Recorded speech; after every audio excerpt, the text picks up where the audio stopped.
Good evening. I'd like to call this meeting to order. This is the February 24th, 2026 meeting of the Shrewsbury Select Board. We will start with introducing board and staff members present. I am Teresa Flynn. Beth Cassavant. Carlos Garcia. Greg Richards. Kevin Mizikar, Town Manager. Keith Baldinger, Assistant Town Manager Operations. Juanita Anderson, Executive Assistant of the Select Board and the Town Manager's Office. The first item on our agenda is to approve the bills, payrolls, and warrants. Move approval. Second. All in favor say aye. Aye. Opposed? So voted. Item number 2 is to review and act to approve the minutes of the February 3rd, 2026 workshop and February 10th, 2026 meeting. In addition, it was discovered through a public records request that formal minutes for Select Board roundtables held in 2023 had not been created. Staff has since prepared minutes to ensure compliance with open meeting law and public records requirements. So we will also review and act to approve 2023 roundtable minutes for December 19th, November 14th, October 19th, August 17th, July 20th, June 15th, April 12th, March 21st, February 16th, February 1st, and January 10th, all in 2023. Move approval. Second. All in favor say aye. Aye. Opposed? So voted. Item number 3 is announcements and reports.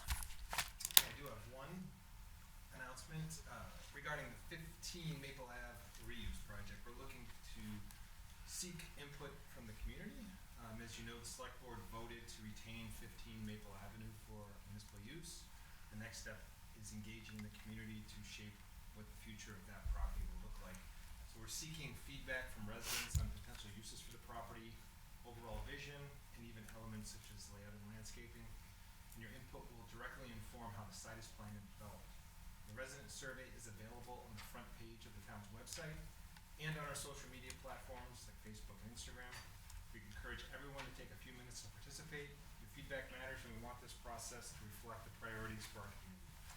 In addition, we will be hosting at least one community workshop in March to continue.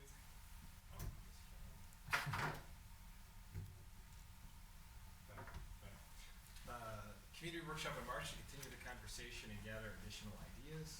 More details would be shared soon, and we look forward from hearing from everyone in the community regarding 15 as Maple Ave. Great, thanks. There's also a community workshop on Friday, March 6th from 9 a.m. to 10 a.m. at the Shrewsbury Senior Center. It is being hosted by the town clerk's office. The session will cover how to run for local office, why returning your annual census is so important, how to check your voter registration status, and key information about this year's elections. And staff will be available after the presentation to assist attendees in confirming their voter registration status and completing any necessary forms. So great opportunity to get informed and ensure that you can participate in the election. And one other announcement related to the upcoming election is that nomination papers are available for town meeting members. So we have 10 precincts.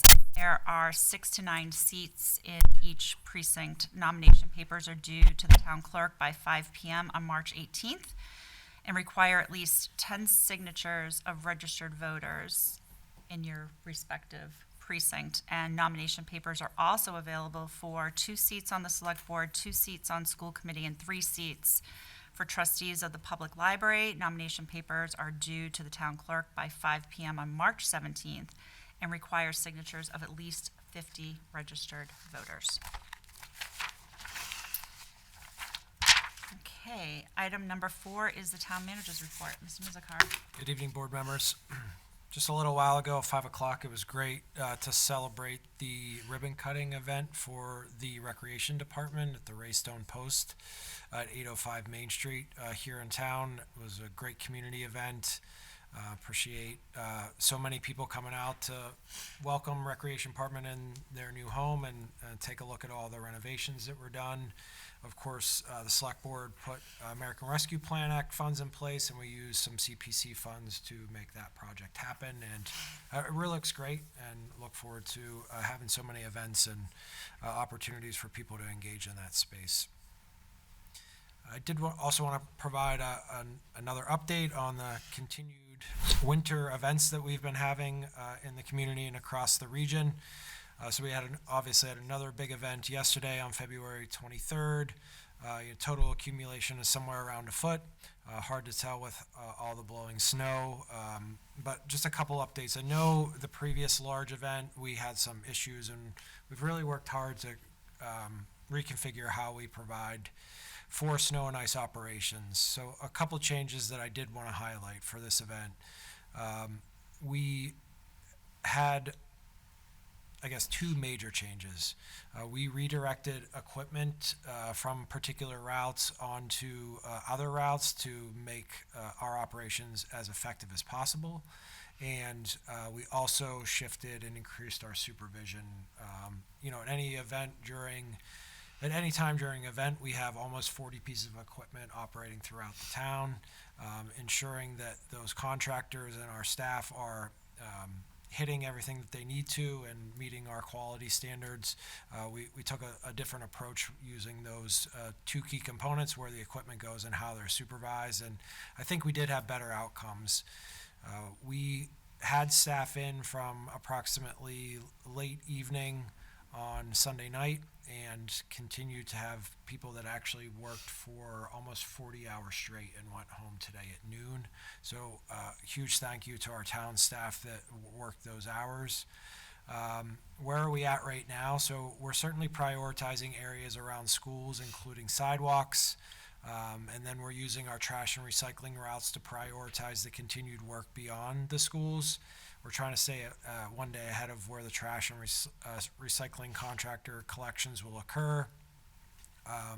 So that includes widening lanes, pushing back intersections, opening roadways up to the greatest extent possible, and also adding materials so that we can get some of the hard pack off the road. So this event, different than the last one, the snow adhered to the road a little bit better. There was a lot of traffic seemingly out in the community, and we got some situations where those roads got packed down, and we'll need the benefit of the sun and salt to really be able to pull that up. So we'll be working on that over the next few days. We're receiving calls if residents have concerns. We're triaging those complaints and challenges as best that we can. Coordinating that with our trash route approach. During the event, just like most events, we did have some equipment breakdown and issues, and our fleet maintenance staff was on hand to really help us with that and keep things moving. Just ask for everyone's continued patience, but I think it was quite a turnaround from the previous large event, and I do want to thank the leadership of Assistant Town Manager Baldinger, who worked really hard to identify the challenges from that January storm and find ways to overcome them, along with Peter Lamoureux, our Highway Director, and Tim McInerney, our DPW Director. So thanks to the residents for their continued patience, and 2 to 3 more on the way overnight. So we'll work on it. I'm very grateful for everyone that contributed to the cleanup, and recognize that it was a lot of long hours and there was a lot of snow, and maybe some roads were not paved as quickly as people would like, but really recognize and appreciate the effort that went into it. And I will also give a shout out to Selco, as someone whose power went out during the storm. It was back up in an hour, less than an hour. I mean, it's really unbelievable, especially when I talk to people that are currently living on the Cape and are looking at several days. So really grateful for everyone's leadership during this storm. Question. Mr. Mizikar, do you have any insight into what's going to happen to Friday trash collection? I might have missed it. So If there we're was an update. basically 2 days delayed. Right. What I can't tell you so Casella is working to get more trucks into the community so we can catch up. So I can definitely tell you that tomorrow, on Wednesday, Monday's route will be run, but we're hoping as we get further in the week, we get more equipment in town and then we can catch up. We still likely will go into Saturday, but we're hoping that it, doesn't go to Sunday. Oh, Sunday's an option? Well, I mean, it would have to be. We want to get trash picked up from every residence Okay. at least once every week, and we're 2 days behind right now. I don't think I remember it ever happening on a Sunday, so that's why I just thought that wasn't something that was a Hopefully not. possibility. Hopefully we but- get enough equipment in town and we're done by Friday if possible, but Right, Yeah, I mean, that is what they're trying for, to possibly do a route and a half a day towards the end of the week, and so maybe we can complete by Saturday. how did that work though, when there's other communities that are also probably 2 days Well, behind? it's a statewide issue, it's not just a Shrewsbury issue. Many right. communities are in the same boat. So that's part of the vendor's problem, is they have 18 other communities that they service to, so trying to solve for that. So patience, I guess, from residents. I know that the communication via the town's Facebook page was really excellent throughout this storm with updates, as well as sort of the trash schedule. For those that aren't on Facebook, how can they keep tabs on these updates? yeah, so I think the best way would be to sign up for the news flashes associated with whatever part of town that you're interested in. So trash and recycling would be an area that you can get an email update from us anytime we change the schedule.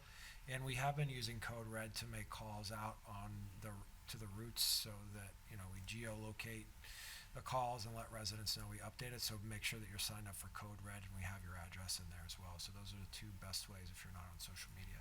And those are both available on From the our town website. website. Correct. Okay. Okay, agenda item number 5 is public comment pursuant to Select Board Policy 31. We did not have any residents asked to speak this evening. We always encourage residents who are interested to let us know by the end of business on Monday prior to our Tuesday meetings.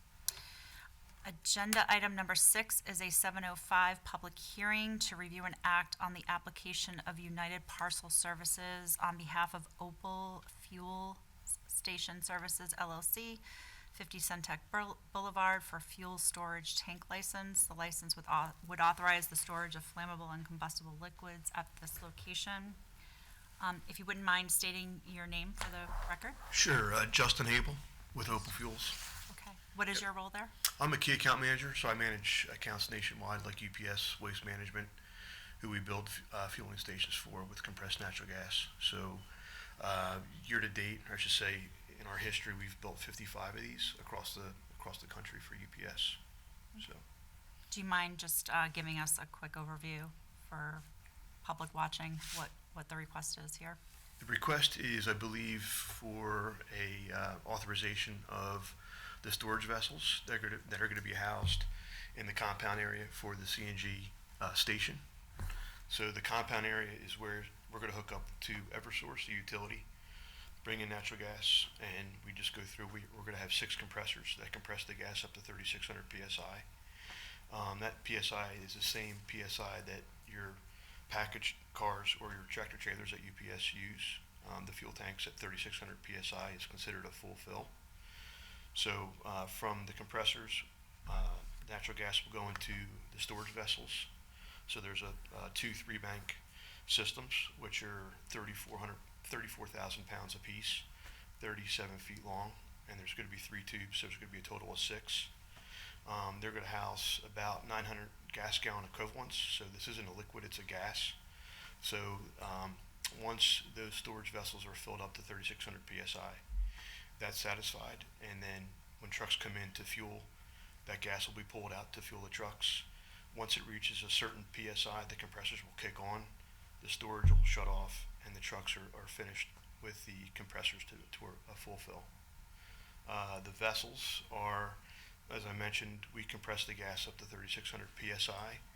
The tanks, just like on the trucks themselves, have a PRV, pressure relief valves, they're rated at 5,500 psi.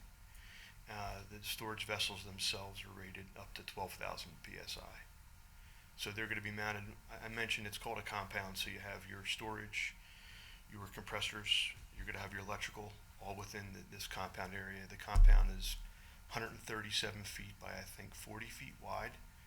So that's going to be concrete, and each piece of equipment, whether it's the compressor or the storage will be mounted on 18-inch thick concrete equipment slabs and anchored down with a total of 6 anchors into the concrete.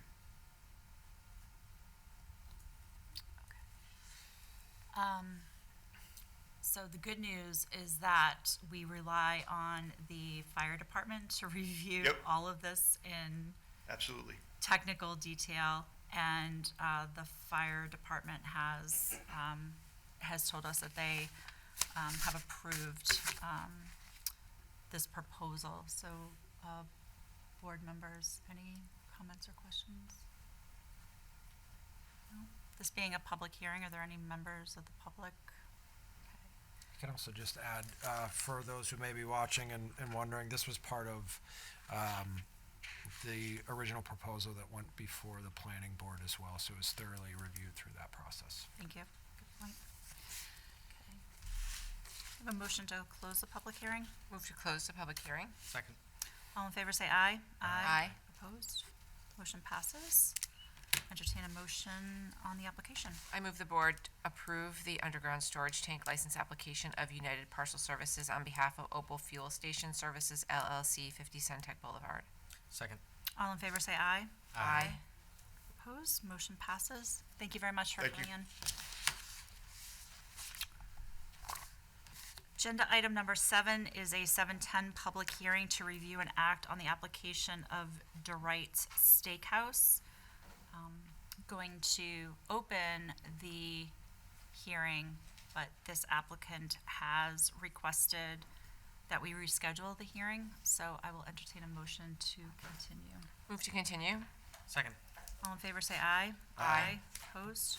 Board member, sorry, I'm sorry, I should have got you. So can you continue the public hearing to 7:05 on March 10th at your next meeting? Just need the specifics. Move to continue the public hearing until March 10th at 7:05 PM for DeWright's Steakhouse, I think it was. Yes. Yep, DeWright Steakhouse, Inc., DBA Willie's Steakhouse, 2 Grafton Street, Shrewsbury, for a change of manager for his all alcohol license. Second. All in favor, say aye. Aye. Motion passes. Thank you. Agenda item number 8 is a 7:15 public hearing with the proposed manager Drew Ginsburg. Is to review and act on the change of manager application of Massachusetts Fine Wine and Spirits LLC, DBA Total Wine and More, 87 through 97 Boston Turnpike for its all alcohol license. Mr. Ginsburg? Good evening. Good evening. Thanks for being here. Thank you for having me. Okay. This is pretty straightforward. We appreciate you being here. Board members, any questions, discussion for Mr. Ginsburg? This does not change anything related to hours or operations. This Nope. is just a change of manager, and town staff has reviewed all the paperwork and everything is in order. No? Otherwise, entertain a motion. I move to, do you want to ask about the public? Oh, sorry. Anyone from the public? There's no one here. Entertain a motion to close the Move public to close hearing. the public hearing. Second. All in favor, say aye. Aye. Motion passes. Now entertain a motion on the. I move the board vote to approve the change of manager application of Massachusetts Fine Wine and Spirits LLC, DBA Total Wines and More. Second. All in favor, say aye. Aye. Opposed, motion passes. Thank you. Thank you. Appreciate you Appreciate it. coming in. Item number 9 is the town manager's fiscal year 27 budget recommendation, fiscal projection 1. Great. So I will roll through slides to provide an overview of generally where we are, big picture financially, and but spend most of the time talking about the fiscal year 2027 budget proposal. And with the publication of fiscal projection 1 last week, this really starts the formal public engagement process on the budget that will start on July 1st this year, and the process will culminate at town meeting, which will begin on May 19th. So I'm going to review some milestones, updates from where we were last year, talk about the premises of the commitments that were made through the override, and the spending levels that are proposed, look at some comparable communities, talk about our priorities, and then get into some details within the budget. Of course, if residents are interested, the highest level of information is available to you on the website through the budget page. You can read the entire budget book that's there off the town manager's page. And then there are thorough hearings conducted by the Finance Committee in the month of March on the 17th, 19th, and 21st, where each line item for every department on the town side is reviewed along with the school's proposed budget. So if we can jump ahead 2 slides from where you are, one more, thank you. So always like to touch base on the 2030 strategic plan, provide a couple updates where possible, and I've updated all the figures in this slide that are available. So, we continue to try to improve our communications programs, whether that's within certain events, sharing events with the community. I think we've continued to see a lot of interest in boards and committees, although not all are full. We encourage residents to engage through that process. What comes to me over the last 12 months as far as engaged residents was the interest in the form of government study committee and the work that committee is doing and really getting up to speed on all the technical aspects of our governance structure, and then, making recommendations to you throughout the course of this year. The second area of the strategic plan designated as exceptional, we continue to work on fiscal stability, and we have a balanced budget projection through fiscal year 29. And since 2023, over $65 million in infrastructure investments have been secured. A lot of those in public facilities and our water and sewer infrastructure, including a $9 million investment in some of the most critical aspects of the sewer system, and the construction of an $18 million PFAS treatment plant that we broke ground on earlier this year. And we continue to expand human services program. We had the ribbon cutting at the new recreation department earlier this evening. Continue to see strong attendance at community events, whether that's individual department events like police and fire community nights, or concerts at Dean Park, and our growing food truck event that the recreation department holds every summer. And of course, adding to public safety has been a priority of this board. That has allowed, continued safe community statistics to be found every year, and also enhanced our community engagement with our public and safety officials throughout the community. When we look at the economic conditions in the community, it's really benefited the town, it's benefited the tax base, and we continue to see growth within the community that I'll talk about in a little bit detail. Since 2020, we've had over $320 million in commercial, industrial, and personal property tax growth. So that's really the business sector within the real property associated with the business sector in the community, along with their personal property assets, continuing to grow really at unprecedented levels. In fiscal year 26, the year that we're in, it's the highest individual commercial industrial property tax growth of $72 million in any single year that we have on record. We also made major accomplishments towards achieving our 10% subsidized housing inventory, which is a goal through Chapter 40B of the state, and we're beginning to look at really what the impacts of all this development is on the community, and what course we want to chart for land use over the next 10 to 15 years by looking at our community master plan and the moratorium, or the overlay district study that this board championed and was approved by town meeting in December. We continue to work in the areas of climate action and resilience. Not any new acquisitions this year, but we do have the new wetland bylaw that was put in place, and it's something that continues to be a priority for the community, and some important announcements coming up on sustainability initiatives within the coming weeks. Internally, a little bit, provided this slide last year, but I do want to emphasize that we are spending a lot of resources trying to improve the efficiency and mitigate cost increases, avoid costs, and provide efficiencies to how we service and conduct business internally. So we've implemented an employee access portal, which is an online system that will allow us to do things like move away from paper-based products for time and attendance and other payroll processes. We are moving away from a standalone, unintegrated budget development tool in fiscal year '27 and integrating that into our ERP Munis system. And that is both a cost savings and a cost avoidance. We're spending about $25,000 on that tool this year, and the price was going to double, and so we doubled down on, said, how can we do things better? So we're going to use a resource that we already have and avoid that cost increase and actually save the money that we are spending this year. And then throughout the course of the year, we implemented an enterprise asset management module, which I'm excited to work with the board in the coming months and share updated pavement management index and talk about roadway improvements for residents over the next 24 to 36 months. So we're currently under or within the override that was put in place on May 4th of 2021, and the goal of that was to request from the community additional resources and then manage them appropriately over time through the exercise of fiscal discipline and while providing quality services. Think about and always understand what the impact is on taxpayers and minimize those to the extent that we can.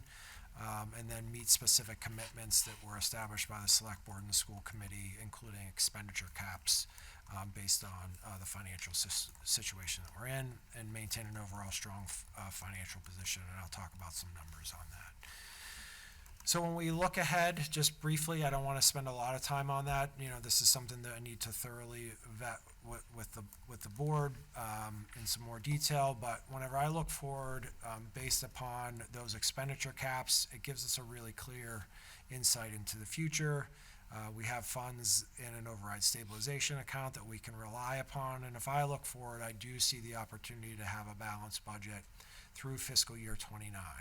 What is really important is to look at, the second line of data and understand that as we go out into future years, we are drawing down upon the override stabilization account, and we do so very quickly. And so we're going to have to take action in the near future, and kind of look at the financial model, understand what expenditures are necessary, and then put a plan in place to determine when and if an override is needed in the future. So that work is to come, but looking at the numbers that I have and the parameters that we've set through the last override agreement, a balanced budget continues through fiscal year '29, but then a quick drop off in fiscal year '30, where the budget again is about $8.5 million in deficit. So the override stabilization fund was put in place when we passed the override, and the goal was to set aside revenue over time to be able to balance future budgets. And we've had exceptional performance during that period of time where we've not spent every dollar that's come into us. We've reinvested in ourselves by setting funds aside for future years. And as I said, that will mean that we can continue service levels at the projected rates under the previous override agreement for a few more years, but we will be drawing down upon those funds, and that is the intended purpose of it. So it extends it out as long as possible with residents, but we continue to provide services at the same levels during those times. So that account has grown far and beyond what we ever experienced. It's now a little over $10 million. We'll have to make some policy decisions on how much we're drawing down in the future and every year, and how we mitigate those costs, because these are one-time revenues, and when they're gone, they're gone. They don't replenish themselves.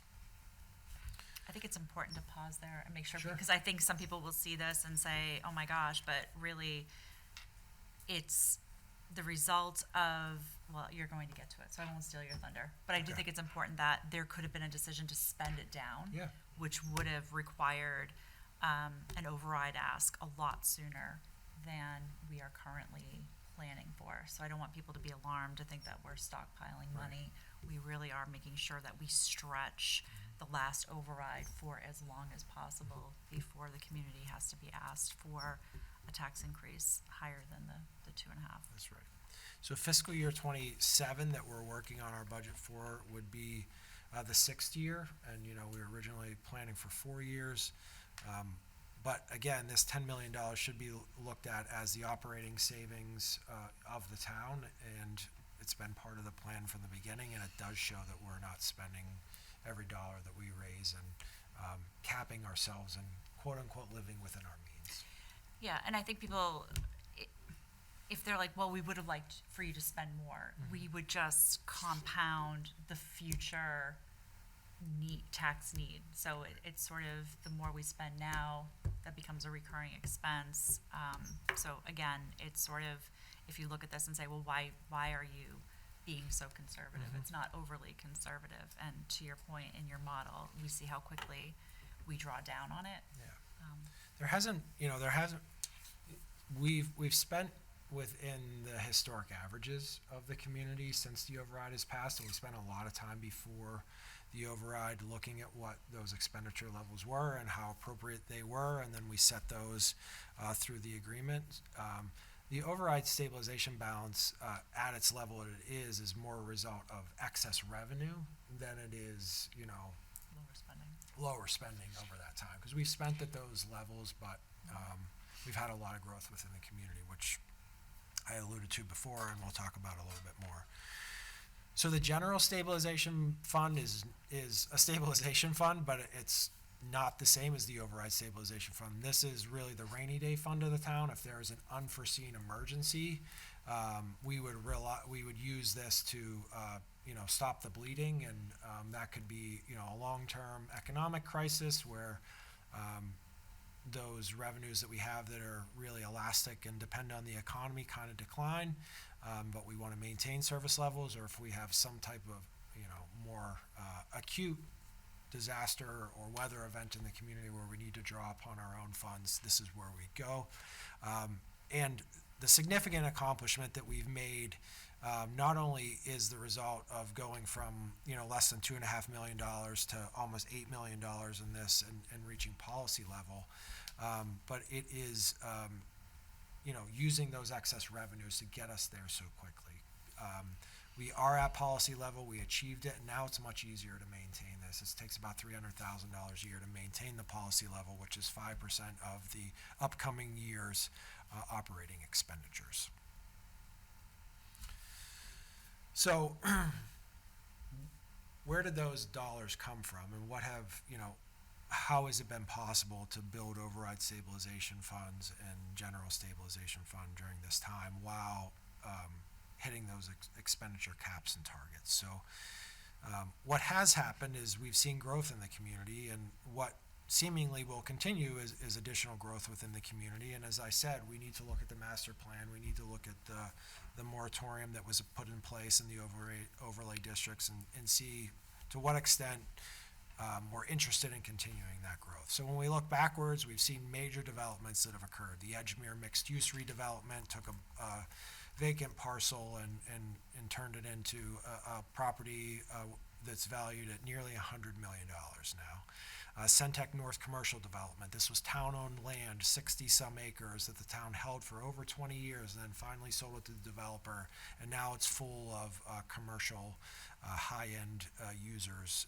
Space is completely leased out. The Elmwood residential development, a smaller residential development than was originally proposed, 92 units. And then Physique Instrumente, the second part of the parcel that was all supposed to be residential development there along Route 20. It's 130,000 square foot, state-of-the-art light manufacturing space that will have a kind of a formal ribbon cutting ceremony coming up this April. So these are the major projects that have come forward that has really fueled additional tax-based growth within the community. It's put more tax dollars on the table. It's allowed us to continue spending at the levels that were proposed through the override for a longer period of time while building our stabilization accounts and maintaining a AAA bond rating and all those other benefits. So as we look at the financial forecast, I see reason to continue to be, quote, bullish on new growth or additional real property taxes that will be coming into the community. We have Emerald Run at 33 Green Street that's under construction. We have the UPS project that's under construction. We have approvals for several other projects that are listed here on the screen. And, the financial upside of this development is we've experienced exceptional growth, and we understand that's not the only part of it. But when I'm looking at things fiscally, there's a significant amount of benefit and comfort if these projects all move forward, that, you know, expenditure levels like 4% and 4.25% are reasonable as we look to turn the page on another override cycle, whenever that may start. So, if you can move forward one slide. So when I look at that on a dollars and cents basis, this is how it's played out since the override. So fiscal year 22 is when the new tax dollars were in place. So then what happened moving forward? So that growth, that real property growth, those projects and the other things that have occurred in the community has meant that we've seen about 4.85% growth year over year in this general tax levy, which is our largest component, about $100 million of our expenditures. For the first time in, or I guess continuing really over the last 10 or so years, we've seen growth in state aid, and that's coming in at about 2.32%. This is kind of the most stable that state aid has been over a period of time since like 2008. So we've seen 2.32% growth there. Local receipts has been the strongest category. A lot of residential derives motor vehicle excise taxes, and motor vehicle excise taxes are local receipts. Meals tax has been huge for the community. It seems like a long time ago, but Lakeway Commons was really just coming online, and the restaurants were opening, and right at the outset of the override, and we're really seeing a lot of other restaurant growth within the community that's driving higher meals tax. And then reduce the levy is we get this funding from Selco, and we put free cash in place to mitigate tax impacts. So if you look at all those, what I call the recurring revenues of the community, we've seen on average 5.5% growth every year.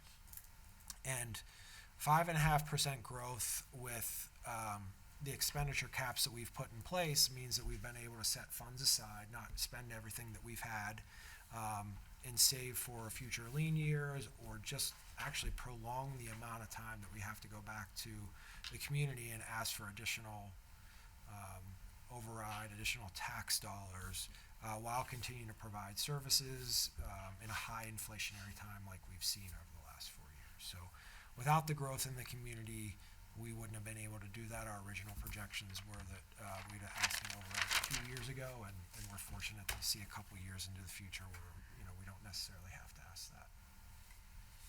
Can I ask just one question back on the general stabilization fund? Because I know you'd mentioned it's, at policy, and I think we're at 4.53%. If I look, I guess, at across the Commonwealth, I think we're somewhere around 210 out of 351, meaning there's 209 communities who have a higher percentage in their stabilization fund. So from a balance standpoint, I guess where I'm getting at here is to reiterate, while we may see growth of 5.5% from the revenue perspective, how do you balance, I guess, the thought process on should some of that additional revenue, should a higher level go into general stabilization? Is the 5% number, while policy, is there still an opportunity, or does it make sense to look at that, or I guess, how does it evaluate? Maybe that's a broader question. So right now, we've just been considering the 5%, to be honest with you. Really because of that chart where we were so low for so many years, and it wasn't really an investment that we made, and we had those extra chunks of funding, whether they came in at free cash or whatever, we've set those aside. So I think it's fair to revisit it and really determine, do we want to kind of just keep it right at 5%, or we want to try to get to 6 or 7 in case there is a downturn, and then we're not immediately below it. I think the one balancing point that we have right now, so we've talked about override stabilization and general stabilization.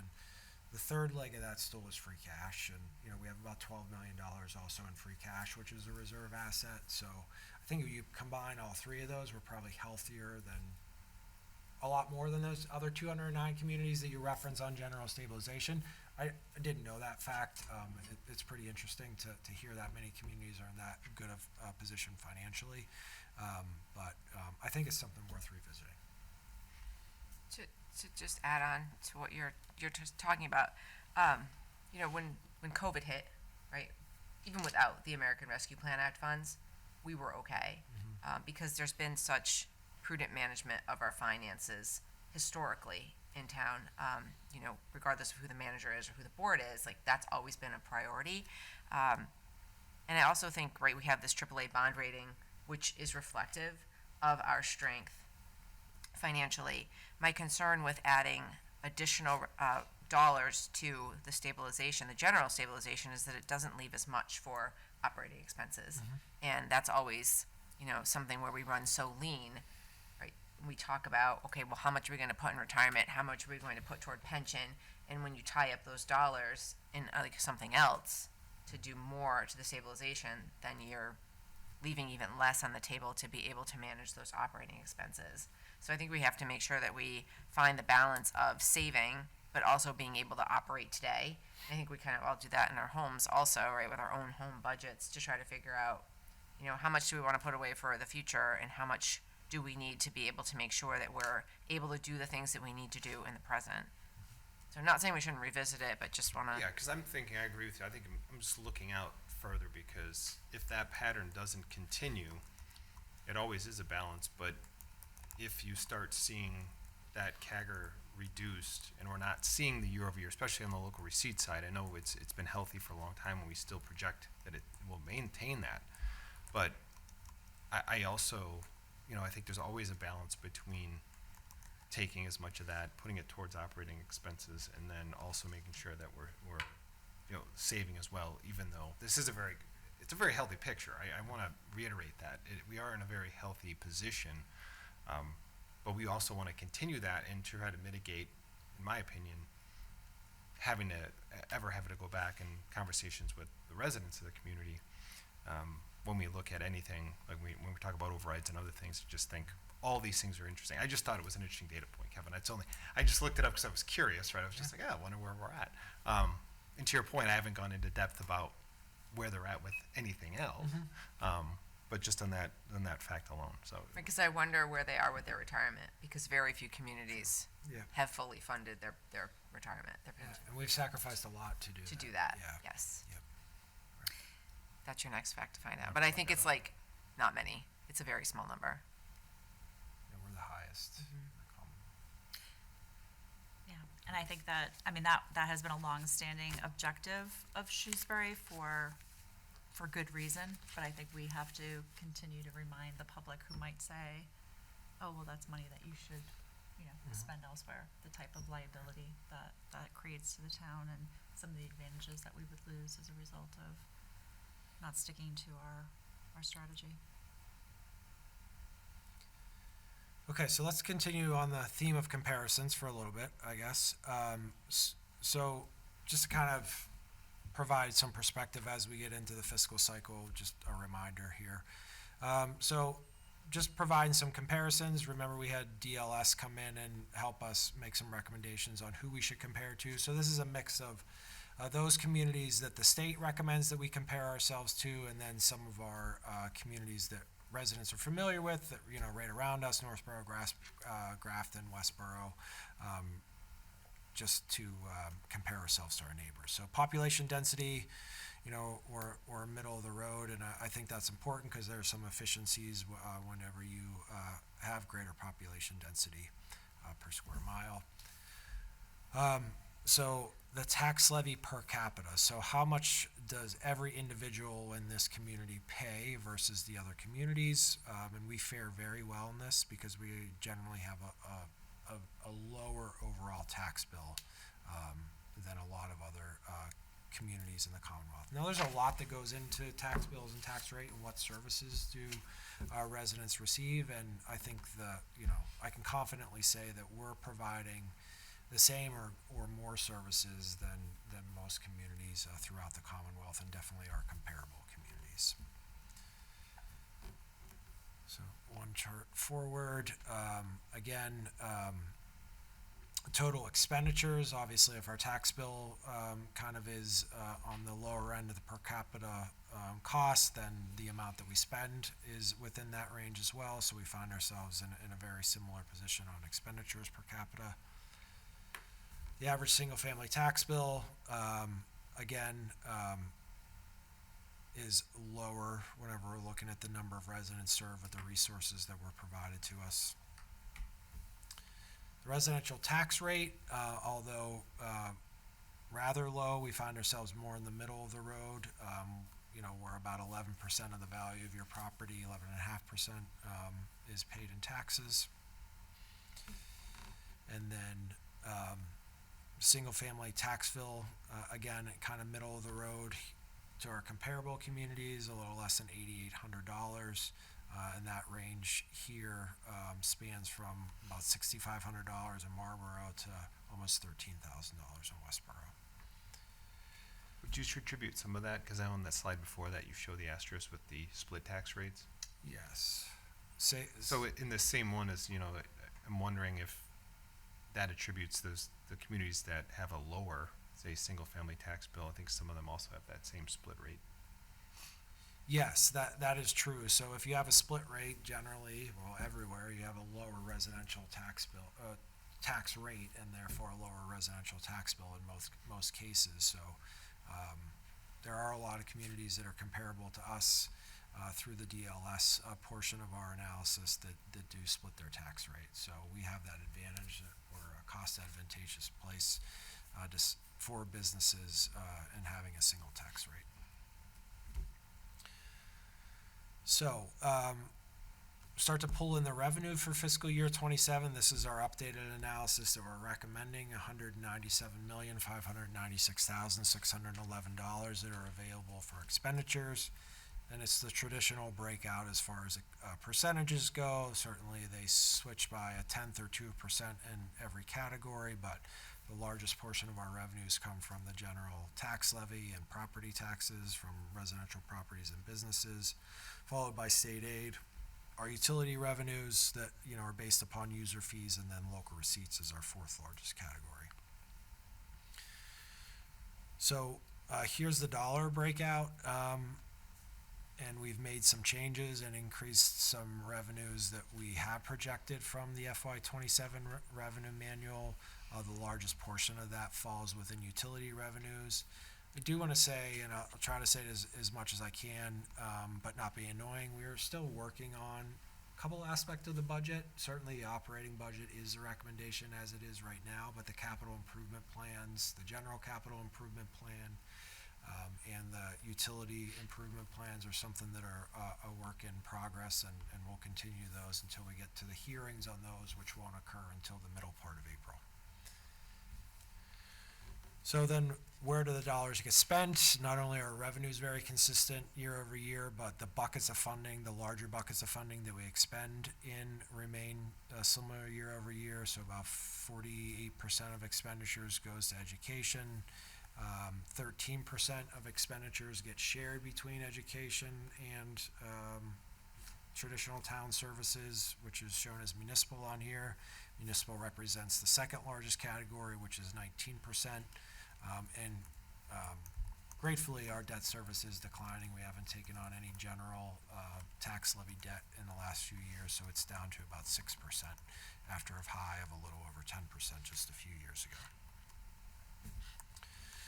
So, putting those into a few less categories. So, education recommendations that I make as the town manager at the outset of the budget process to provide a balanced budget in accordance with the Select Board Town Manager Act. We're recommending a 4.25% for education. The superintendent has requested in his presentation 4.75%. So his request is a little over 11% greater than the revenues that I've suggested be allocated to the budget, which is the 4.25%. It is a $3.83 million increase for education. And then on the municipal side, I have a couple footnotes here, and I just want to be really clear about it. So the municipal budget has a couple anomalies in it year over year, which we've been targeting and working towards they're coming to fruition both in fiscal year 27. So the first is the initiative that we put in place with regional health, starting in the fiscal year 26 budget. When we receive revenues from other communities, in this case Grafton and West Boylston, we're required by the state to budget those operating expenses within our budget. So Grafton and West Boylston are contributing about $155,000 in revenue that flow into our Board of Health operations for the Regional Public Health Department. So those are in the FY27 budget, and they weren't fully integrated into the FY26 budget, so that has created a change. So we're driving towards this 8.23% increase on the municipal side. And then the second largest category, something that we have all been working on that we plan to initiate in fiscal year 27, which is Emergency Medical Services Program. So that is a completely new program, and we're budgeting $1 million in free cash. The purpose of that $1 million of free cash is the seed operations on day one and really through about the first, say 4 to 9 months of operations until we can get revenue flowing from those services in. But that $1 million expenditure is a large impact. The 4% increase on the municipal budget, which is the override commitment level, provides about $1.3 million worth of revenue. So you add an additional $1 million for EMS program, another $155,000 for regional services for health, which come from other communities. So it drives that 4% increase up to 8.23%. It needs to be budgeted, it needs to be considered by town meeting and hopefully approved, so it has to be included at this time in the budget. So I just want to talk about that in depth. I'm happy to answer any questions now or as we get deeper into the budget, or we'll talk about it. Shared operating support, largest, we share those expenses between town and schools. I'll get into the details of those. That's actually lower than the expenditure cap that's provided. We can spend up to 6.65% in that under the override model, but it's at 5 3/4. A favorable health insurance rate renewal this year is contributing to that. And then our debt service budget, which I talked a little bit about before, is actually declining by 1.25%. So overall expenditures, including those new programs within the municipal side that will be funded outside of the tax levy in perpetuity for the most part, is about a 4.91% year-over-year increase. So I think that's going to require additional discussion and education, so people Sure. don't look at this and say, oh, the municipal side is getting an 8% increase, and you're only giving the schools 4.25%. Yep. So I appreciate the detail that you provided, but I think we should continue to hit on that so everybody Yeah. understands where the funding from it is coming from. So I have broken it out really here, try to be as clear as I can. Again, so the $1 million for emergency medical services is a one-time use of free cash until we can get revenues flowing in for that program. And then we get the regional health dollars. So we'll determine in the future whether we want to set up an enterprise fund for EMS services or whether we'll just keep it within the fire department budget and bring the revenues in as a local receipt. We have that option. Plenty of communities do it each way, but I think it'll be important to see what those revenues are and how balanced and reliable the program is by itself to see if we can establish, or which way we establish our account. So those are really the anomalies that are driving that large increase in that single line item when we pull all municipal expenses into a bottom line.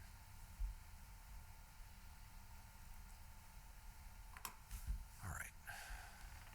So I'm just going to focus on the rest of, for the most part of the rest of my comments on the municipal side of the budget. So we're going to get into greater details on those municipal expenditures. And the superintendent provides his own comments and recommendation upon his budget. So I'll start at the bottom there. Town manager's recommendation of 4.25, superintendent's request, and that difference falls between a $3.8 million increase and a $4.3 million increase. Administration and finance within the town, includes the shared operating support. Whenever we bundle it up like this, it's a 5.5%, 6% increase. Reductions year over year in community development. You'll remember some one-time expenditures last year in the budget for the master plan. That's really what's driving that reduction. And then public safety continues to be our biggest investment point year over year. It is again this year, and that again is footnoted. That includes the $1 million for the emergency medical services program. Human Services has the footnote that includes the funding from Grafton and West Boylston within that general category. So when we look at all new funding that's available, here's where it's going. So the recurring revenues that we've analyzed and are comfortable providing a balanced budget to the recommendation, here's how it breaks out. So we have shared operating expenses at $1,636,000. We have municipal expenses at $1,398,000 and $3,838,000 going to schools. So about 56% to schools. 23% of the revenues are going to shared expenses, and then 20% goes to municipal. And this again, in this slide, is recurring. It doesn't include that $1 million of one-time use of funds that will be funded from ambulance revenue in the future, and it also doesn't include that revenue that's coming in from the town of Grafton and West Boylston for that new program that we've set up.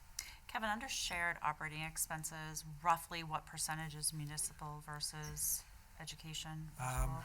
I'd have to do a little bit of analysis, but I think it normally trends at about 65 to 70% schools and 35 to 30% municipal. We're both human capital intense organization, and they have, that's what the split goes, because most of those costs are health insurance related.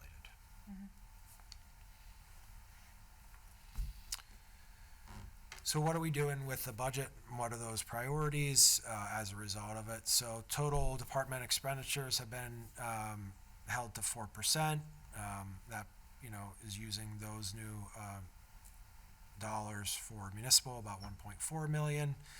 $1 million of that, as I said, goes to salary and wages on the municipal side, and then $395,000 of it are operating expenses, things like utility costs and service contracts and general consumable products, things like that happen across departments, professional services. When we looked at budget requests from departments, what they thought they need to really provide the best services to residents and meet ongoing demands and future needs, it was about $2.25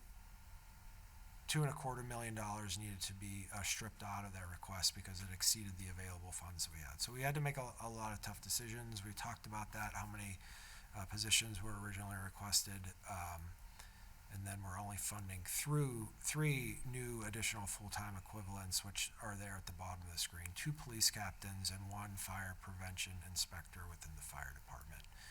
This is the last year that we'll have, fiscal year 26 is the last year that we have any available funds from the American Rescue Plan Act left. So we have 1.5 FTE to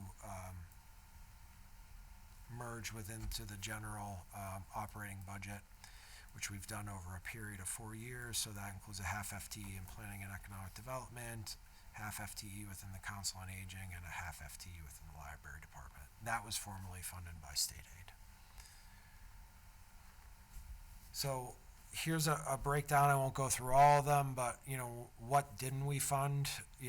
Here's the breakout from largest to smallest categories, and it ranged from about $600,000 in general operating support from our original calculations for health insurance. Thank God those are mostly aren't cuts. It's a benefit of a better rate renewal that we've worked on. But the rest of them are truly reductions that department heads have requested. We didn't fund $430,000 in the police department that was asked for, $70,000 in fire, $236,000 in council on aging, and these are all reasonable requests. They're all well thought out. Department heads really working towards meeting what they think residents need and the demands that are placed upon their departments. They're not frivolous. I would have loved to fund any other one. We can never fund all of them in any given year. We all know that, but Nothing, was easily tossed aside and discarded. It was tough decisions that we had to make in each one of these departmental areas. These are the positions that are associated with, so 12 and half FTE that were requested that we aren't funding, and this is how it broke down on a department by department basis. So despite, providing additional positions within the police department, we're not able to fund all of those requests. And then basically really no other departments that requested positions got those positions because, again, we prioritized within public safety to meet the most critical needs that we see. I think it's really important to pause on this slide. Right, I mean, you don't come up with these amounts without really looking in great detail at every request and trying to balance and understand, where can you pull out and say, okay, well, this isn't going to be the same priority level as something else. Can you talk a little bit about how you make those decisions, or are they made as a team? Do you speak with each department head about, because it can't be easy. I mean, this can't be a fun day to go in and be like, so you presented this budget and I'm sorry, but we're doing basically none of it. Right, so it is a multi-part process. So after, departments are given guidance, and we kind of warn them from the outset, like, this is the amount of funding that we have, but we want to see what your needs are. And whenever you're going to request above that 4% cap, because we know it has it, then it requires additional justification. So we say to departments, if your overall budget request is greater than 4%, you got to provide a narrative, and you got to provide the specifics. And anytime you request any additional FTEs, you got to provide narrative and the specifics and how it ties into the strategic plan and is going to help you meet your objectives and what you feel won't be met if you don't meet those objectives. So some of them, because of the broader oversight that we have in the town manager's office, some of the decisions are a little bit easier, right? Like, we know that there's an interplay between the building inspector's office and the fire department and those inspections. So we can kind of line that up and say, where does the resource make the most impact? And we chose the fire department. And that goes for the administrative assistant position more than deputy building commissioner position. We look at parameters like response times and service levels, and are we within acceptable standards? How long does it take us to turn around a request for a building inspection within, how many days? It gets harder when we get into human services, right? We know we have plenty of opportunity to be able to continue to serve our growing senior population. We have plenty of opportunity to continue to grow and provide additional recreation services to residents, because those classes are almost always full, and how do we better plan to meet those needs? We have our own internal kind of back office things that we want to get to and optimize our payroll processes, but those things get trumped by kind of, if you go back down Maslow's hierarchy of needs, go back down to core services, public safety.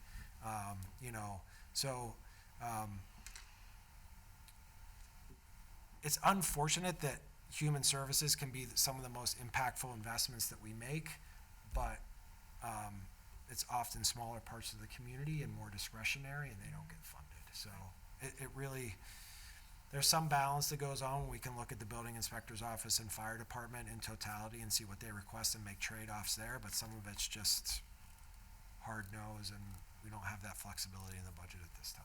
Yeah, no, and I appreciate the greater detail, because I think each of these reductions, if you can call them that, if they never existed in the first place, but each thing that doesn't get funded is something that residents aren't going to receive as a service. And I get you don't know what you don't have, but when you talk to people and they feel like their tax bill is substantial, and it is, there's a disconnect as to why they don't have everything, right? Why can't it be X, Y, Z? Like, going through the budget this way, and actually, if residents take the time to kind of really follow along in this process, you really start to see how we are working to stretch those dollars, but it really doesn't cover everything, right? That's why that we can't just repair a sidewalk or add a sidewalk or pave a road, or, do whatever it is that's being asked of us, because we are taking each of these dollars and directing them in a way that brings the most value to the community as a whole, and just really trying to just meet the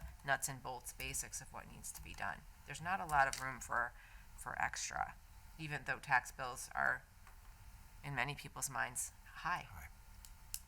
Well, and some of it, you have a double-edged sword here, because you look at the net new revenue sources require a lot of services.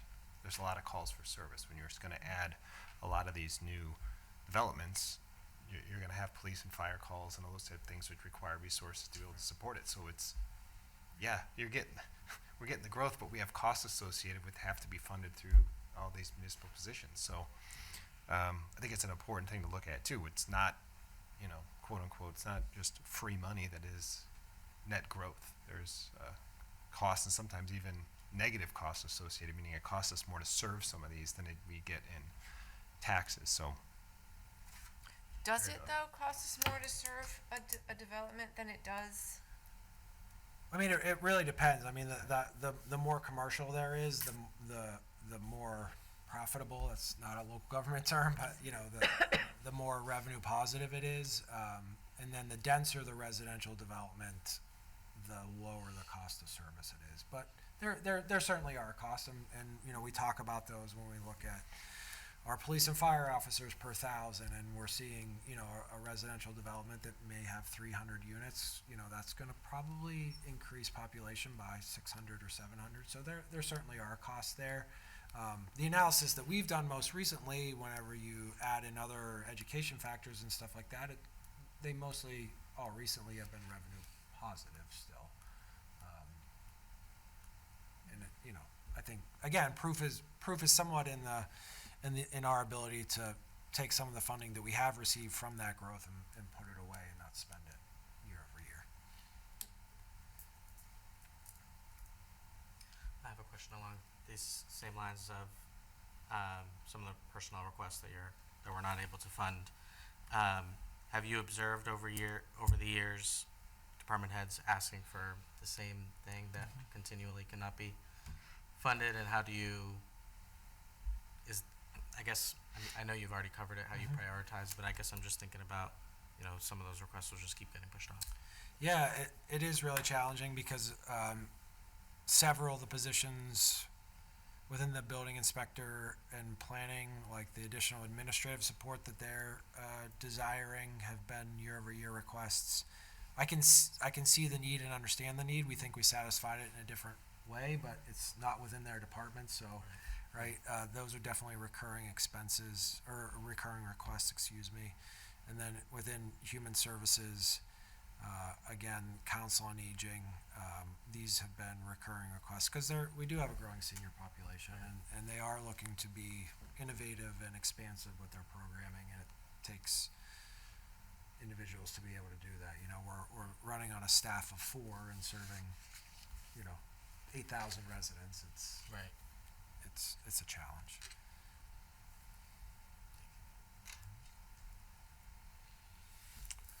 All right. So we'll go functional area by functional area. I won't spend a lot of time, but I'm happy to answer any questions that we have. So within administration and finance, these are the departments and the areas that are associated with it. We have commingled in some of the shared operating support, or the shared operating support, which is the third line from the bottom, which really drives the majority of the costs within administration and finance. Again, a lot of them being shared. Not a lot of significant changes in any of these areas. Management and IT systems is somewhat of an anomaly. It's almost it's over a 12.5% increase, and that is really due to service cost renewals with some of our core support, and that we do both with internal staff. Those services are provided by Selco, and then with some of our partnerships that we have with private providers for network monitoring and network management are driving that 12% cost increase. Hey, Kevin, can I ask one question on IT? Just because my understanding, there's quite a few resources in the school department for IT as well. Mm-hmm. So if we have Selco resources, contracted resources, school resources servicing community buildings. Has there been discussions or is to determine whether or not those silos need to exist? Meaning, why do we have three separate groups, I guess? Yeah, we've had those, we, to some extent, we've had those conversations. I'm not saying that they're exhausted and I can't give you a great response. It's something the finance committee brings up every year. I can't really speak to the schools. I feel that the shared staff that we have, so the Selco IT staff that we have services town and Selco. And those costs make up about 2/3 of the total personnel or human support for the IT systems, and then we contract out about 1/3. And that is done through 5 staff members. So I don't know the interplay well enough between what the school does and what they're required to do with their own student responsibilities and privacy. We do share network infrastructure, so we share firewalls and we share network services and things like that, but I can certainly get more information for you and continue this conversation. I'd be curious because I believe actually on the school, when they talked, it's off the top of my head, so I might be wrong. I think there was 2 roles that they specifically talked about that were not budgeted last year that were IT roles. So I know, and I think there might even be 1 IT role per school.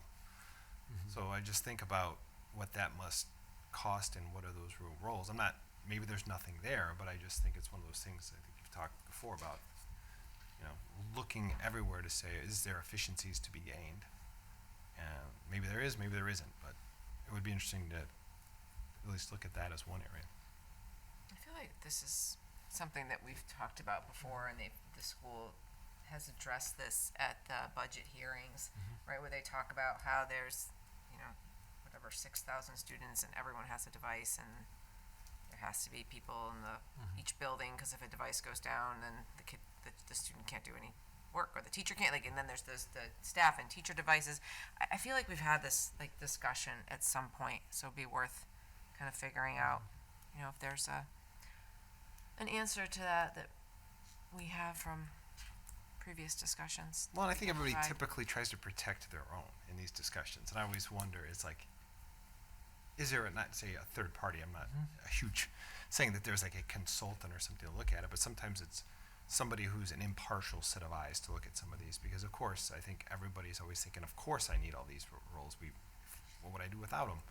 It's understandable, but I just think it is an area, and there could be others that we just could look at maybe from a 30,000-foot perspective and see where it takes us. All right. I think you want one slide ahead. There we go. Community development. So not a lot of change in this area, as were the case with some of the negatives or the town manager reduction. We had some one-time expenses that were budgeted in FY26, so you see that also here in planning and economic development. That was the funding for the master plan, and then really holding the boards and commission budget level, and then modest increase within the building inspector. 2% overall is mostly associated with annual cost of living adjustments for staff members. Department of Public Works, so this represents the central administration features of DPW, not the utility line items, so it's broken out into public buildings and so forth. It doesn't include water and sewer or stormwater expenses. You can see really some fluctuations that I wanted to point out. So you see fleet maintenance going up 46%, but that is a result of pulling in each individual division within DPW used to budget separately for their own automotive expenses, and we've centralized those in fleet maintenance now that we have that program up and running and more securely in place here 3 to 5 years in. And then some one-time cost adjustments within the engineers department for some recurring contracts that we have sufficient funding and we don't need for ongoing services there. Highway reduction is largely because of their high automotive budget, and that's been moved into fleet. Street lighting is going up by about 20%. We have been able to work with Selco administration and the commission, and while street lighting is going up significantly, the other utility costs, which are within the public buildings department, are going up much less modestly. So on average, the total cost for electricity across the board for all town accounts, including street lights, is less than 5% year over year. So that's a pretty reasonable renewal for that. And then not a lot of other significant changes. The public buildings budget, 6%. The largest part of that is a natural gas cost increase year over year. Public safety, we talked about some FTE adjustments. Again, this the fire budget includes $1 million for the EMS program.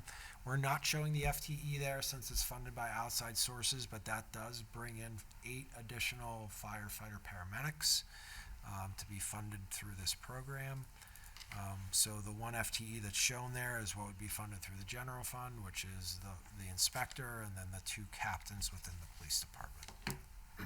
But there will be 8 additional firefighter paramedics that are hired to staff the ambulance, 2 per shift, 24/7. Retirement, we're holding it at the higher level that it was increased at the fall special town meeting, $3.1 million contribution, and that meets our schedule with PARAC, which is the state oversight body. And then moving into human services, public health, this does include the funding that's coming in from the other cities and towns. The year over year decrease is the interplay between what we used grant funding for in the previous year and what we're using recurring revenues for in this fiscal year. Council on Aging budget is getting an additional half FTE that was formerly funded by ARPA dollars, which is driving that cost increase, and the library has a position that was formerly funded by state aid, which is driving that 7% increase. Then we move on to debt. Good news here, we have 1.27% total reduction in debt year over year, and then the exempted levy, which really influences the tax bill the most, because it was raised through an override vote, you can see is decreasing by about a little over $600,000 year over year, and that means that the portion of the tax bill that's dedicated to debt service will drop by about $50. And remember, when we were talking about the DPW and Town Hall project, we said, if that project was going to by itself increase the tax bill by about $100, but because we had tax dollars rolling off, it would be a net increase of about $50. Well, you're seeing that $50 is going away. That project obviously wasn't funded moving forward, but just that point of reference. And then utilities, which I'll go through. So again, a work in progress still on the capital side of these utilities, and we budget, capital within these costs because they're enterprise funds. And enterprise funds means they're separate funds. They receive their own revenue source, and that, in most of the cases, covers their entire costs, with the exception of solid waste and recycling. And we certainly will need to work with the board on solid waste and recycling programmatic changes and rates as we move forward in order to better meet the balance between the amount of funds that come from the tax levy and what come in from program revenue. So we have attempted to optimize that back to 50%. And again, that's a conversation we'll have to have the board with the programmatic aspects of it and the rate revenue that we'll need. Sewer is fully self-sustaining, water is fully self-sustaining, and so is stormwater. So the water increases right now, the 29% is the largest factor associated with that is bringing on the debt service for the PFAS treatment plant that is under construction. So we'll begin making those payments in fiscal year 27. So that requires additional water revenue. That is not showing that we'll need a 29% increase in water rates.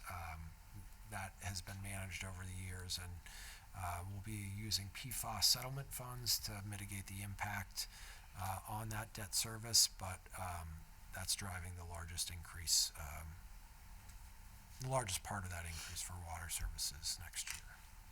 So utilities overall going up about 9.7%, and that does include the capital improvement plan. So I have broken out the expenses for solid waste and all the other utilities. So you can see here that in order to get back to 50%, we'll have to revisit this conversation. It would require about 17 additional percent in bag fees. We can adjust programmatic features to mitigate that expense, and we don't have to perfectly get back to 50-50, but this is what that cost factor would look like through a balance sheet of needing about 17% more revenue. So stormwater, pretty similar. No adjustment to stormwater fees are anticipated this year. You see an increased use of fees, but those fees we have and are available, so we're just using more of the recurring revenues that we have to make investments in the stormwater system. All right, water overall, we are using more retained earnings this year towards capital improvements that we need to make. Closing out warrant articles, so those two components are driving a large portion of the additional revenue that we're going to use, while water rates are only required to provide about 3.5% more revenue. And then you can see the capital investments are increasing this year, but we have those funds on hand from previous borrowing authorizations. Sewer,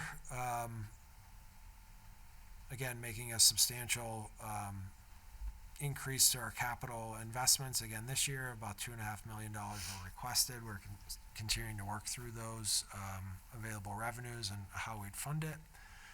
We'd be closing out prior warrant articles that we finished projects under budget and using some of the funds that we have on hand.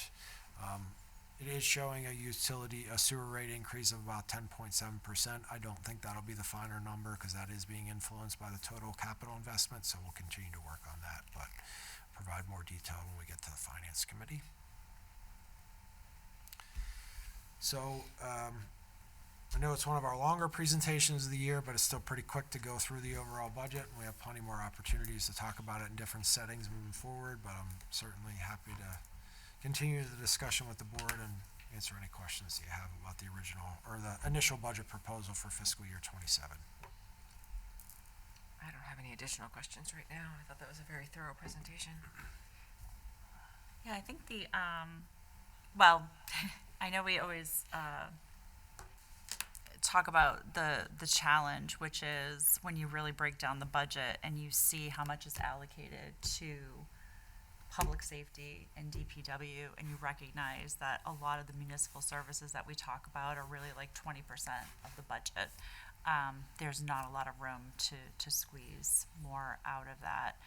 I think that, to me, this is a call to action for Shrewsbury. Like, I only hear from people who don't want more tax increases, that expect us to do more with the dollars that we have, which is what we attempt to do every day. But I think that, we continue to look at ways to have people really understand, and if they want to challenge aspects of the budget, to show us specifically where they think, cuts potentially, could be made. But it continues to be a very tight budget. And again, we are trying to mitigate not only the amount of a tax increase, but sort of the frequency of those asks. So I do think that between now and when we get to annual town meeting, we should definitely highlight where the community can get involved. So my understanding is that there are going to be 3 budget hearings with the Finance Committee. That's right. So how are we breaking that down? Which nothing should be scheduled on St. Patrick's Day, in my opinion, but at any rate, the first one is on 3/17. Yes. Did we do a specific, is it just going department by So department? the greatest specificity that I can provide right now is the school department budget will be taken on its own on the 19th. The 19th, And okay. then the municipal budgets will be divided up over the Okay. Tuesday evening and the Saturday, the 21st. Okay, I thought I recalled that Yeah. there might be sort of a different structure than prior years, okay. And then, okay. And this is a big part of annual town meeting, obviously, so there will be additional public hearings on the entire warrant, but, And those that are interested, we are meeting with the Finance Committee on Thursday of this week, and their meeting will be, broadcast live, just like this one is, so we'll get into a little bit deeper into that schedule and determine who's gonna come when and how the Finance Committee's viewing the initial budget request. so again, if there are residents in this community that have demands for more and are willing to pay for more, I'd certainly love to hear, because I don't, and I think that that is one of the hardest things that we have to communicate, is that there is a demand for services. There's certainly a demand for more from the school department as well, and it's like, how do we balance the limited means that we have and still deliver on expectations. So it's that fine line of demonstrating how much we have to spend and where it's being allocated, and having people speak up if they have other points of view. All right, we ready to move on? Okay. Speaking of which, agenda item number 10 is to review and act to set the date, time, and location for the annual town meeting on May 18th, 2026 at 7 p.m. at Oak Middle School. The Tuesday the 19th and Wednesday the 20th will also be reserved in the event we go beyond one evening. Motion to set the date and time and location for the annual town meeting. Second. All in favor, say aye. Aye. Does anyone else hear the echo? Because I feel like I'm at like a stadium. A little bit, yeah, it's coming. I don't know. I keep like, I'm like, I want to say more, but I don't like the echo. Yeah. The motion doesn't have to say the date and time. I don't know. I just can't keep listening to myself twice. I thought she could just move it because I read it. Okay, you're but, right. Yeah, that's right. Does anyone else hear it? Of course I'm like, I who hear do I text? Make it stop. I must be hearing impaired. No, because it's- it's not bothering me very much. Oh. Agenda item number 11 is to review and act to appoint 2 members to the Shrewsbury Cultural Council to serve 3-year terms set to expire on February 10th, 2029. We advertised these vacancies and received reappointment interest from 2 current members, Lauren Bloomberg and Jane Siebels. So it kind of makes our vote kind of easy. Any discussion? Just a No, motion? I thank both of them for wanting to continue, and I move that the board reappoint Lauren Bloomberg and Jane Siebels to the Shrewsbury Cultural Council for 3-year terms to expire on February 10th, 2029. Second. All in favor, say aye. Aye. Opposed, motion passes. Agenda item number 12 is to review and act to appoint 1 member to the Shrewsbury Development Corporation to serve a 5-year term set to expire on January 31st, 2031. We initially received interest from 2 candidates, but 1 subsequently withdrew. So we have 1 candidate for consideration, Carlos Pascol. I move that we appoint Carlos Pascual to the Shrewsbury Development Corporation to serve a 5-year term set to expire on January 31st, 2031. Second. All in favor, say aye. Aye. Opposed, motion passes. So we did decide we will make sure we update the town website. So if you go to our town website, in the banner, there's residents, and if you go to residents, there's a boards and commission vacancies. And so there are several that are open, and we discussed making sure we incorporate that into our announcements at the beginning of each meeting. I think we post it through the town website, we post it through Facebook occasionally, but I still think that we could probably double down on just making sure people are aware of these opportunities, so. Agenda item number 13 is to review and act on the application for renewal of a Class 1 garage license for Tri-State Truck Center LLC for 411 Hartford Turnpike. There was an outstanding balance that has now been paid, so everything is squared away. Okay. I move that we approve the renewal of a Class 1 garage license for Tri-State Truck Center LLC at 411 Hartford Turnpike. Second. All in favor say aye. Aye. Opposed, motion passes. Agenda item number 14 is to review and act on the application for renewal of a common victular license for Colbea, I'm not sure, Enterprises LLC, DBA Seasons Corner Market, 604 Hartford Turnpike. Again, outstanding balances have been paid. Move approval? Second. All in favor say aye. Aye. Opposed, motion passes. Agenda item number 15 is to review and act on the application for renewal of a Class 2 garage license for Wade's Auto Enterprises, 6 Beckett Street. Move approval? Second. All in favor? Aye. Aye. A little too quickly. Opposed, motion passes. Item 16 is to review and act on the one-day alcohol license application submitted by Broken Creek Vineyard for the Shrewsbury Food Truck Festival to be held at Maple Avenue Recreation Fields, 176 Maple Ave, on June 5th, 2026, from 4 p.m. to 7:30 p.m. Move approval? Second. All in favor say aye. Aye. Motion passes. Item 17 is to review and act on the one-day alcohol license application submitted by Clover Road Brewing for the Shrewsbury Food Truck Festival to be held at Maple Avenue Recreation Fields, 176 Maple Avenue, on June 5th, 2026, from 4 p.m. to 7 p.m. Move approval? Second. All in favor say aye. Aye.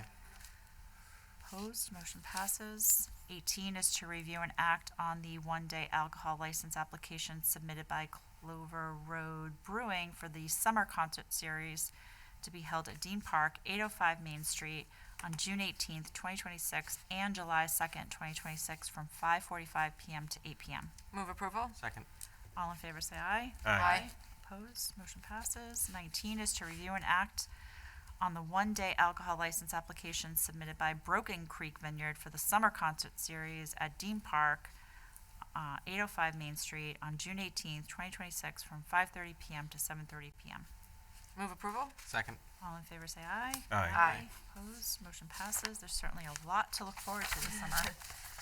And last but not least, item 20 is to review and act on the one-day alcohol license application submitted by Broken Creek Vineyard for the Summer Concert Series at Dean Park, 805 Main Street, on July 2nd, 2026, from 5:30 p.m. to 7:30 p.m. I move approval? Second. All in favor? Aye. Opposed, motion passes. We'll move on to correspondence. Item number 21 is an email dated February 13, 2026, from Chris Girardi regarding the fiscal 27 superintendent's budget recommendation. This was presented at the school committee meeting on February 11th. So noted. And item number 22 is an email dated February 18th, 2026, from the Borough's Islamic Society inviting us to the annual Ramadan Interfaith Iftar on Friday, March 13th, 2026 at 6 p.m. I should note that this was sent to Carlos and Select Board, so I will be there. I guess we're just riding your coattails there. So noted, and appreciate the invitation. That concludes our agenda. If there's nothing else, I will entertain a motion to adjourn. I move that we adjourn? Second. All in favor say aye. Aye. We are adjourned. Thank you and good evening.